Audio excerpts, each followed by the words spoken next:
Take some questions. I'm going to start with Kathleen Hennessy of AP. Thanks, Mr. President. I wanted to specifically ask about the Dallas shooting and the attacker there. Now that we know more about the man who we believe did those crimes, I'm wondering if you could help us understand how you describe his motives. Do you consider this an act of domestic terrorism? Was this a hate crime? Was this a mentally ill man with a gun? How should Americans understand why that happened? And then also on the issue of political division and looking for solutions, there have been some critics who noted that you immediately mentioned your call for gun control soon after the attacks. Do you think that in any way encourages or ensures that people retreat to their corners as they think about this? First of all, I think it's very hard to untangle the motives of this shooter. As we've seen in a whole range of incidents with mass shooters, they are, by definition, troubled. By definition, if you shoot people who pose no threat to you, strangers, you have a troubled mind. What triggers that, what feeds it, what sets it off, I'll leave that to psychologists and people who study these kinds of incidents. What I can say is that although he may have used as an excuse his anger about previous incidents, as has been indicated at least in the press, and as Chief Brown, I think, indicated.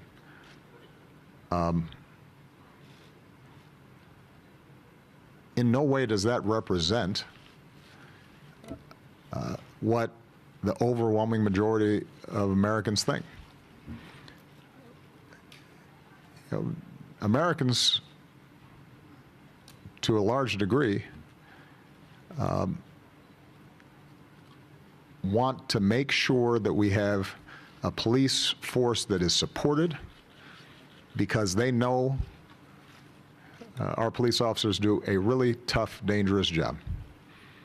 And witness the professionalism of our Dallas police officers as they were being shot at, the fact that they helped to clear the area, they helped to get the fallen and the injured out of there.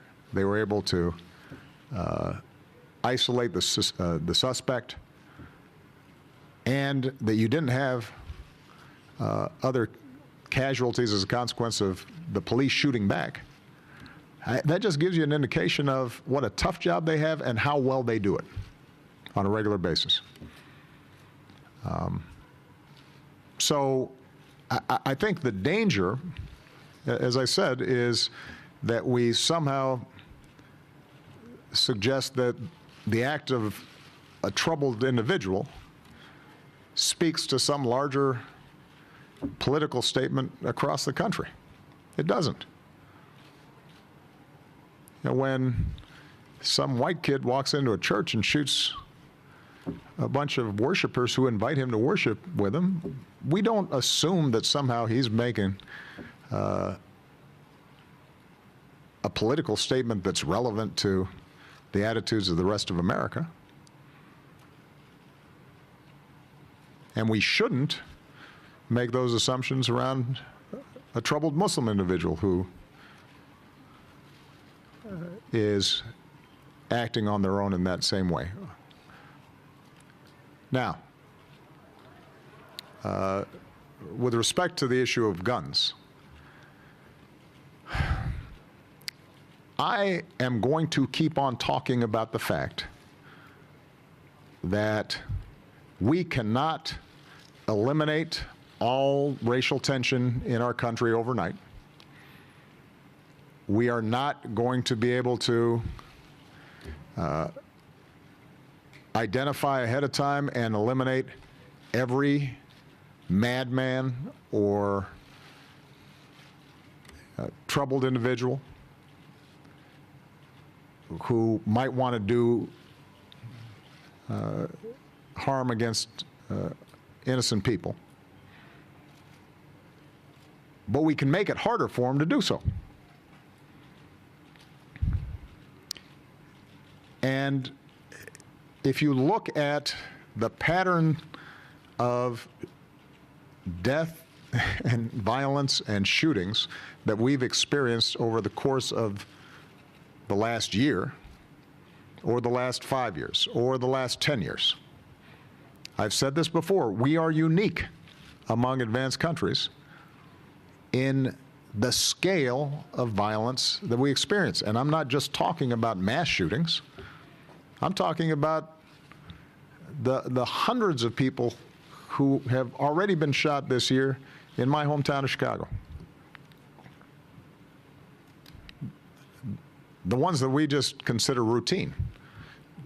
Now, we may not see that issue as connected to what happened in Dallas, but part of what's creating tensions between communities and the police is the fact that police have a really difficult time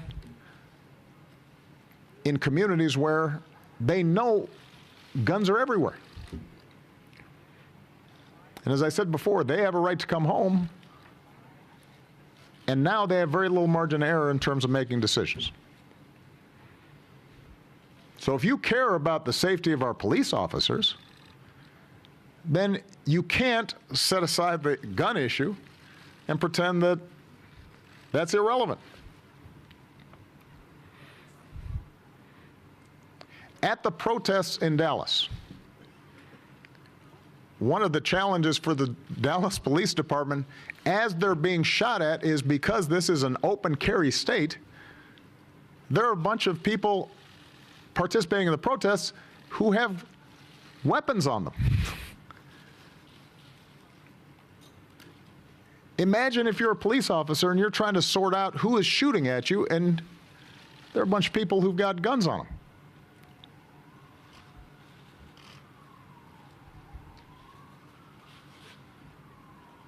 In Minneapolis, we don't know yet what happened, but we do know that there was a gun in the car that apparently was licensed, but it caused, in some fashion, those tragic events. So no, we can't just ignore that and pretend that that's somehow political or the president is pushing his policy agenda. It is a contributing factor, not the sole factor, but a contributing factor to the broader tensions that arise between police and the communities where they serve. And so we have to talk about that. And as I've said before, there is a way to talk about that that is consistent with our Constitution and the Second Amendment. The problem is even mention of it somehow evokes this kind of polarization. And you're right. When it comes to the issue of gun safety, there is polarization between a very intense minority and a majority of Americans who actually think that we could be doing better when it comes to gun safety. But that expresses itself in stark terms when it comes to legislation in Congress or in state legislatures. And that's too bad. We're going to have to tackle that at some point, and I'm not going to stop talking about it.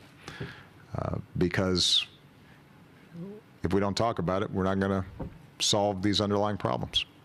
It's part of the problem. Carol Lee. Thank you, Mr. President. You mentioned San Bernardino and Orlando, and Americans have been warned that similar attacks could happen here in the United States. And obviously what happened this week in Minnesota and Louisiana and Dallas, these are not necessarily the same types of attacks, and the motivations may be different, but collectively they're having a real impact on the American public, and in that there's a real anxiety out there where people are genuinely afraid, going about their daily lives, doing routine things. Right. So my questions are, do you see any sort of common thread in these events? Is this sort of just a new normal? Is there anything that you can do about this? And what's your message to Americans who are genuinely afraid? Because the anxiety just seems to be getting worse, not better, and these attacks keep seeming to happen in much more regularity that wasn't a part of their experience even, say, a year ago. Well, Carol Lee, I do think we have to disentangle these issues. When it comes to terrorist attacks, people are understandably concerned, not just because of what's happened in the United States, but what happened in Brussels and what's happened in Paris and what's happened in Turkey and what is consistently happening in Iraq and Bangladesh and all around the world.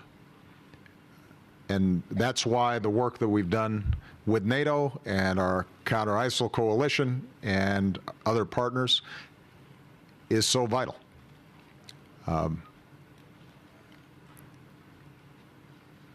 One of the things that's been commented on is that as ISIL loses territory and the fraud of the caliphate becomes more obvious, they're going to start resorting to more traditional terrorist tactics. They can't govern, they can't deliver anything meaningful to the people whose territory they can control. The one thing they know how to do is kill. And so we're going to have to redouble our efforts in terms of intelligence, coordination, our counter-messaging on extremism, working closely with Muslim communities, both overseas and in our own countries, to make sure that we are reducing the number of people who are inspired by their message or are in some coordinated fashion trying to attack us. And obviously, we have built up a huge infrastructure to try to do that. The more successful we are in Iraq and Syria and Libya and other places where ISIL has gotten a stronghold, the weaker they are, the less resources they have, the less effectively they can recruit. But when individuals are willing to die, and they have no conscience and compunction about killing innocent people, they are hard to detect, and it means that we've got to continually up our game. Having said that, I think it is important to note just the success that we've seen in the last several weeks when it comes to rolling back al-Qaeda. You know, the liberation of Fallujah got a little bit lost in the news, but that's a big town. And with our support, the counter-ISIL coalition support, the Iraqi government was able to move through there quickly. They're now positioning themselves so that they can start going after Mosul. In Syria, you're seeing progress along a pocket, Majim, that has been used for foreign fighter flows. And so they're on their heels, and we're going to stay on it. Now, when it comes to crime generally, I think it's just important to keep in mind that our crime rate today is substantially lower than it was 5 years ago, 10 years ago, 20 years ago, 30 years ago. I mean, over the last 4 or 5 years, during the course of my presidency, violent crime in the United States is the lowest it's been since probably the 1960s, maybe before the early 1960s. there's been an incredible drop in violent crime.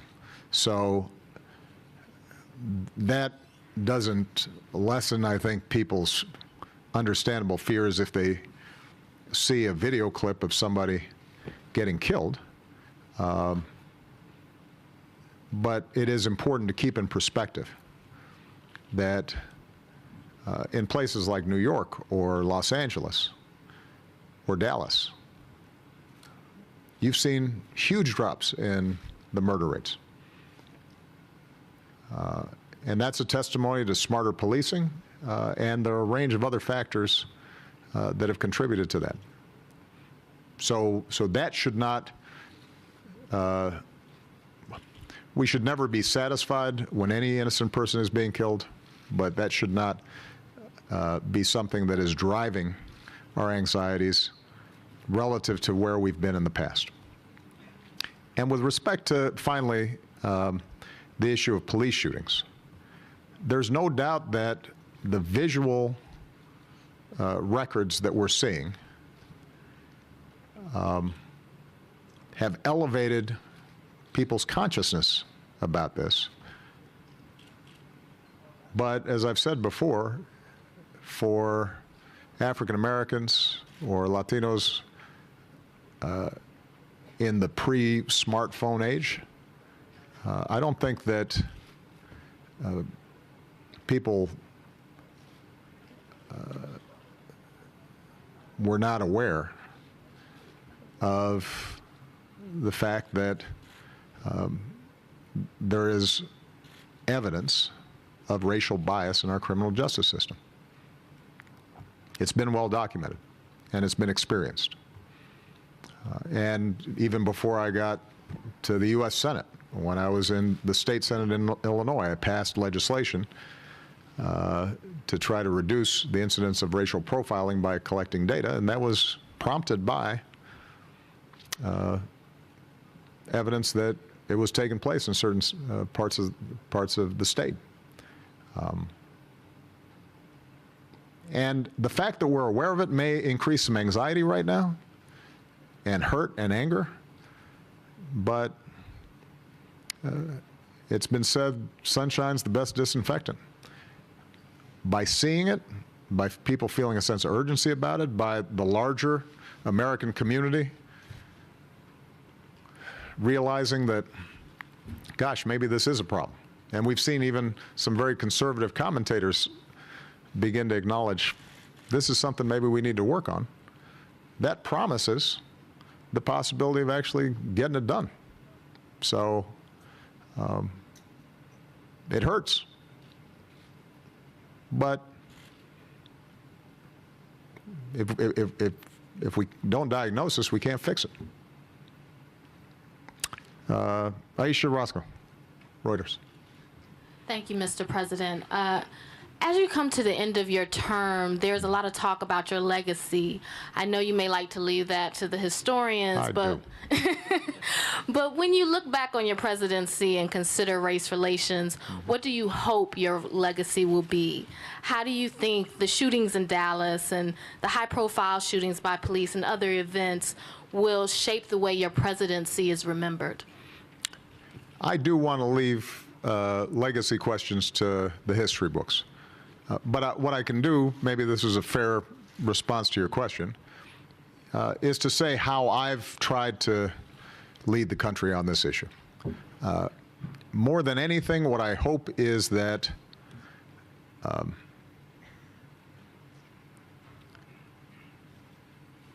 that my voice has tried to get all of us as Americans to understand the difficult legacy of race, to encourage people to listen to each other, to recognize that the legacy of slavery and Jim Crow and discrimination didn't suddenly vanish with the passage of the Civil Rights Act or the Voting Rights Act or the election of Barack Obama.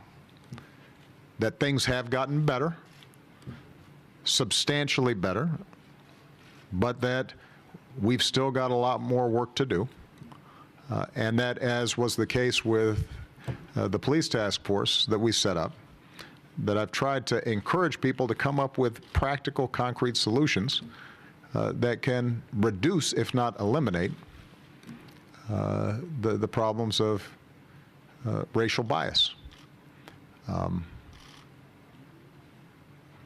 And if my voice has been true and positive, then my hope would be that it may not fix everything right away, but it surfaces problems, it frames them, it allows us to wrestle with these issues and try to come up with practical solutions, and that perspective may lead to continued improvement, so that not just Malia and Sasha, but their children can experience a country that is more just and more united and more equal.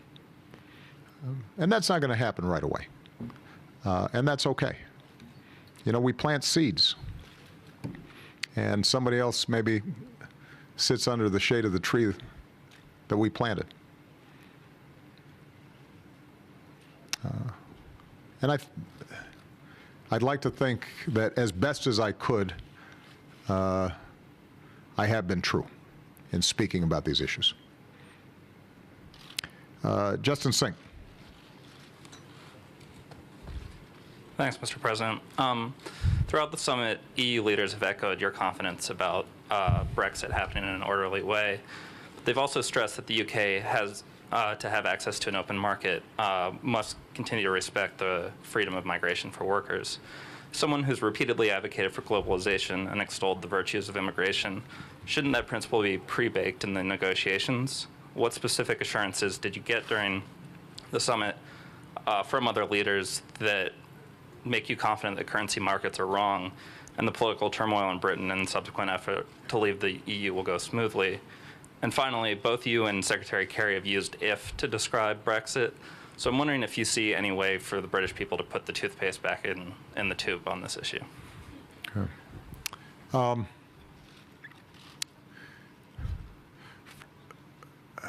I think we have to assume that a referendum having been passed with a lot of attention, a lengthy campaign, and relatively high participation rates is going to stick, and that the incoming government, a conservative government, is going to invoke Article 50 and begin the process of negotiations. How that process unfolds, how the negotiations work, I think is going to be up to the parties involved.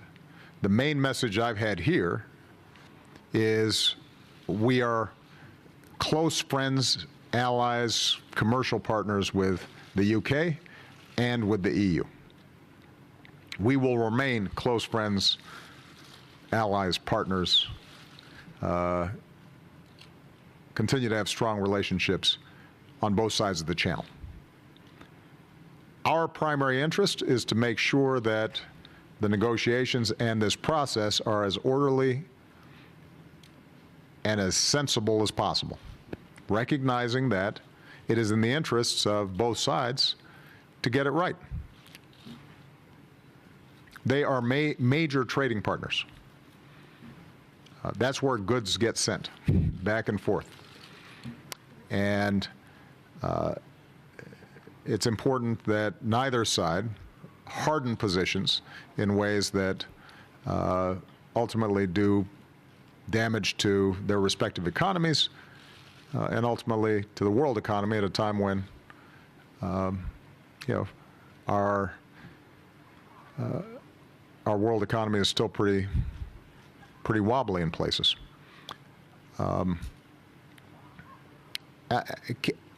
I want to make a further point. I'm not sure it's accurate to say that I am a huge booster of globalization. What is accurate to say is that I believe the process of globalization is here to stay as a consequence of technology and the mobility of capital. and cargo container ships and global supply chains. And conceivably, we could run back the tape to 50 years ago and see whether we could rearrange some of that process, but it's happening. It's here. And we see it every day in our lives. Everybody who's got a smartphone in their pocket is seeing it. And my argument has been that there are enormous benefits to be gained from that global integration, just as there are enormous benefits to be gained from European integration, so long as we recognize that with that integration, there is the danger of increased inequality, of workers having less leverage and capital having more leverage, that it threatens to leave people behind. And if we don't take steps to make sure everybody can participate in that global integration, making sure that wages are high enough, making sure that we rebuild the social compact so that pensions and health care are taken care of, making sure that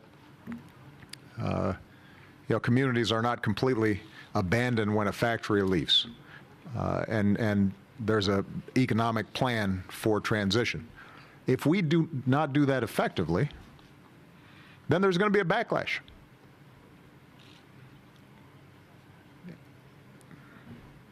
With respect to immigration,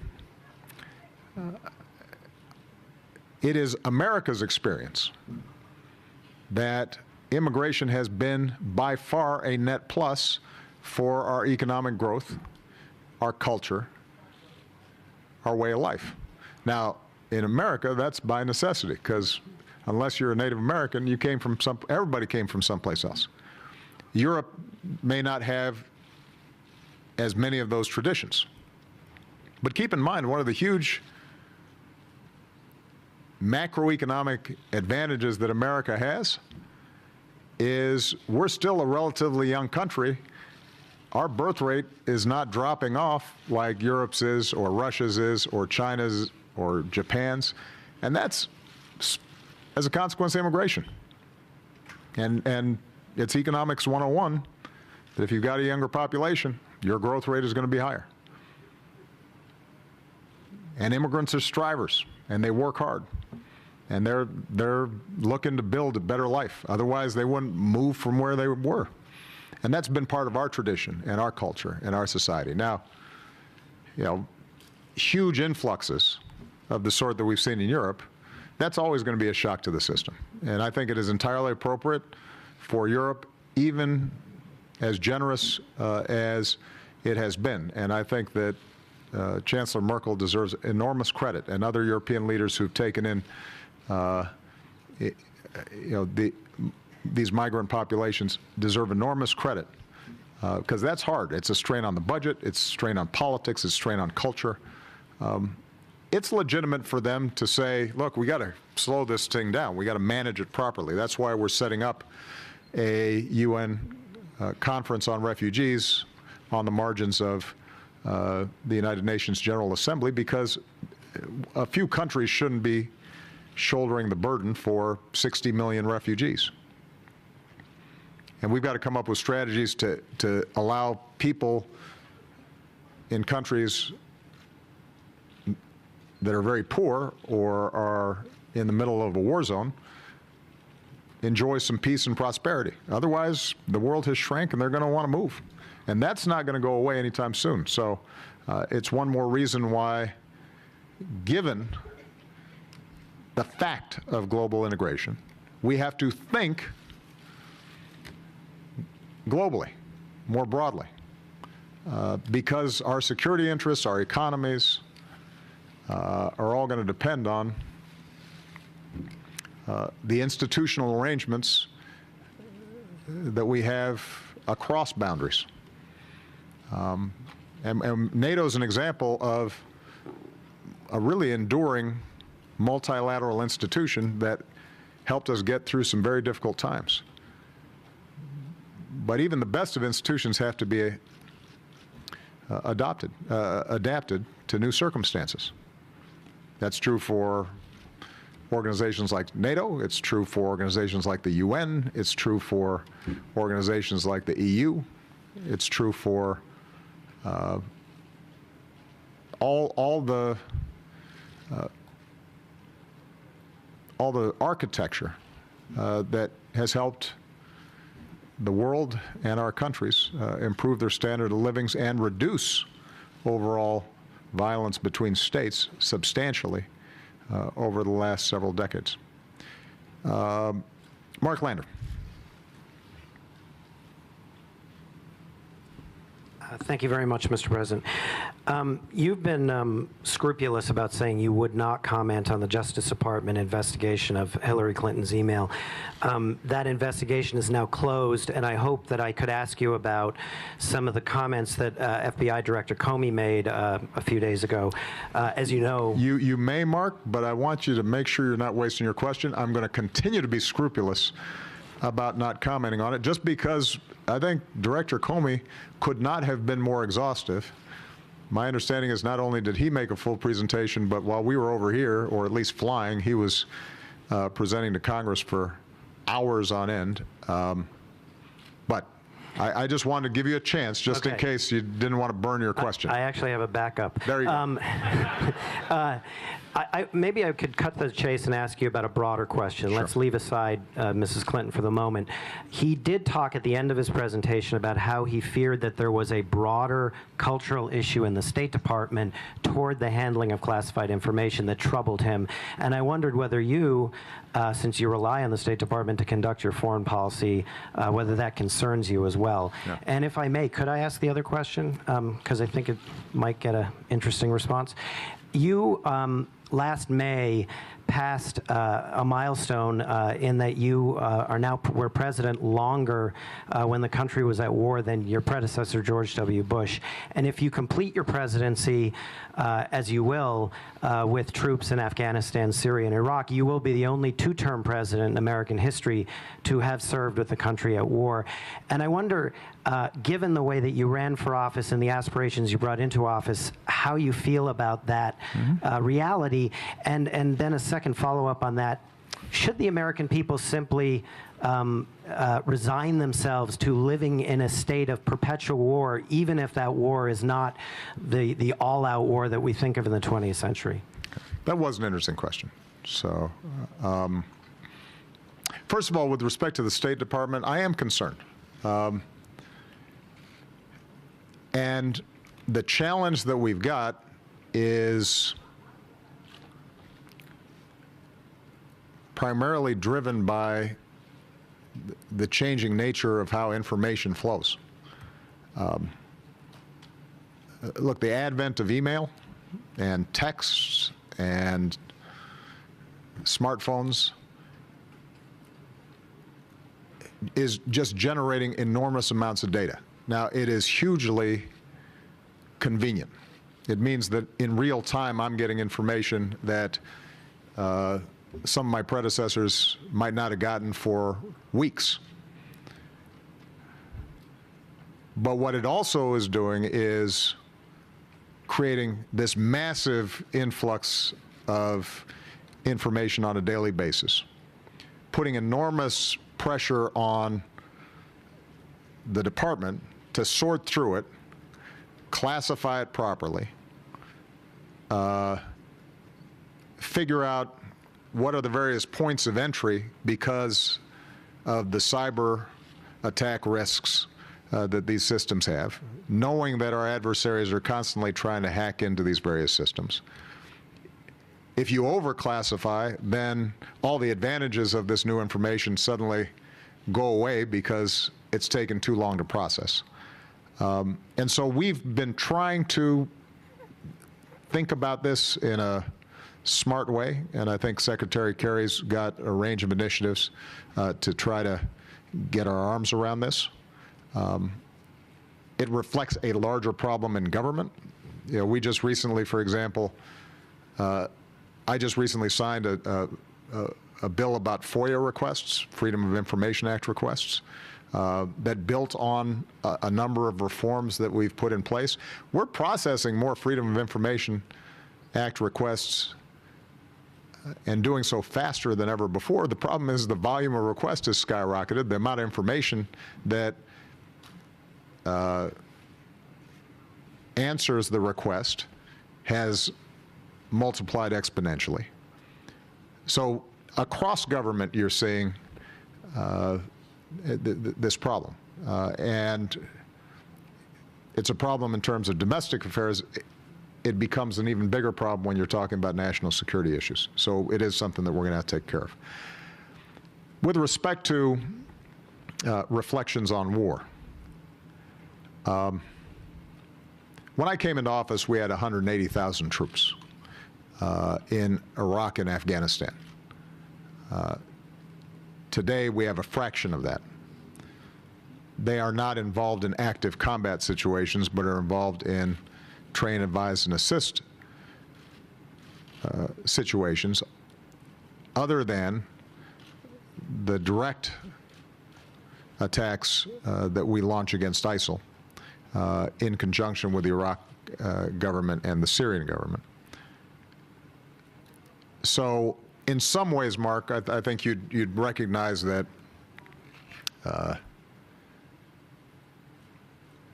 our military operations today in Iraq and Afghanistan are fundamentally different than the wars that we were engaged in when I came into office. But I think you are making an important point, which is when we are dealing with non-state actors, and those non-state actors are located in countries with limited capacity,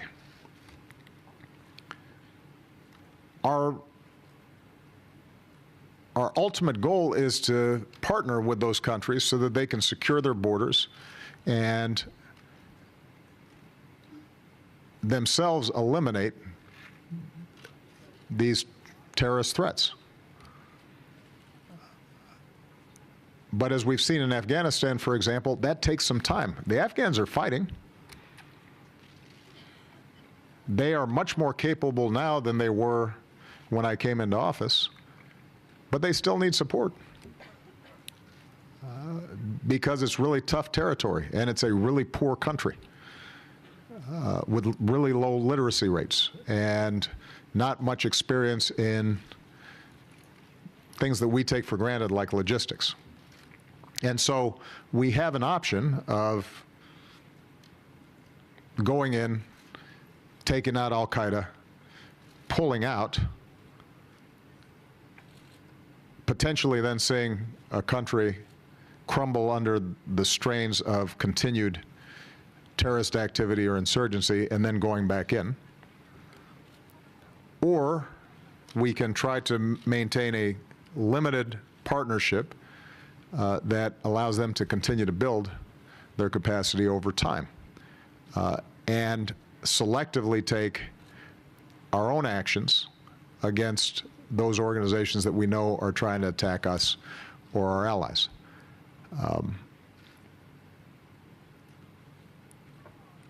Because they're non-state actors, it's very hard for us ever to get the satisfaction of MacArthur and the Emperor meeting and a war officially being over. I mean, AQI was defeated in the sense that we were able to execute a transition to a democratically elected Iraqi government. But for all of our efforts and the incredible courage and bravery and sacrifice of our troops, the political structure there was still uneven. You had continued Sunni resentments, continued de-Baathification, and as a consequence, those vestiges of AQI were able to reconstitute themselves, move into Syria as Syria began to engage in civil war, rebuild, and then come back in. Some have argued that this is the reason why we should have never pulled out of Iraq, or at least we should have left some larger presence there. Of course, the problem was that we didn't have an Iraqi government that wanted them, unlike Afghanistan, where we've been invited. And it's very difficult for us to, for me as Commander-in-Chief, to want to put our troops in a precarious situation where they're not protected. So I think what we've been trying to do, what I've been trying to do, is to create an architecture, a structure, and it's not there yet, that emphasizes partnerships with countries, emphasizes building up fragile states, resolving internal conflicts wherever we can,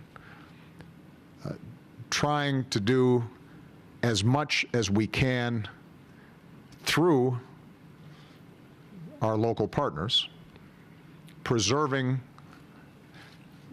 the possibility, the necessity to take strikes ourselves against organizations or individuals that we know are trying to kill Americans or Belgians or French or Germans. Combine that with much more effective intelligence gathering, but it becomes more of a hybrid approach to national security. And that, I do think, is probably going to be something that we have to continue to grapple with for years to come. The good news is that there are fewer wars between states than ever before, and almost no wars between great powers. And that's a great legacy of leaders in the United States and Europe and Asia after the Cold War, or after the end of the World War II, that built this international architecture. That's worked, and we should be proud of that and preserve it. But this different kind of low-grade threat, one that's not an existential threat, but can do real damage and real harm to our societies, and creates the kind of fear that can cause division and political reactions. We have to do that better. We have to continually refine it. So, for example, the reason that I put out our announcement about the civilian casualties resulting from drone attacks, understanding that there are those who dispute the numbers. What I'm trying to do there is to institutionalize a system where we begin to hold ourselves accountable for this different kind of national security threat and these different kinds of operations. And it's imperfect still. But I think we can get there, and what I can say honestly is, whether we're talking about how the NSA operates, or how drone strikes operate, or how we're partnering with other countries, or my efforts to close Guantanamo, that by the end of my presidency, or banning torture, by the end of my presidency, I feel confident that these efforts will be on a firmer legal footing, more consistent with international law and norms, more reflective of our values and our ethics. But we're going to have more work to do. It's not perfect, and we have to wrestle with these issues all the time. And as Commander-in-Chief of the most powerful military in the world, I spend a lot of time brooding over these issues, and I'm not satisfied that we've got it perfect yet. I can say honestly it's better than it was when I came into office. Thank you very much, everybody. Thank you, Poland.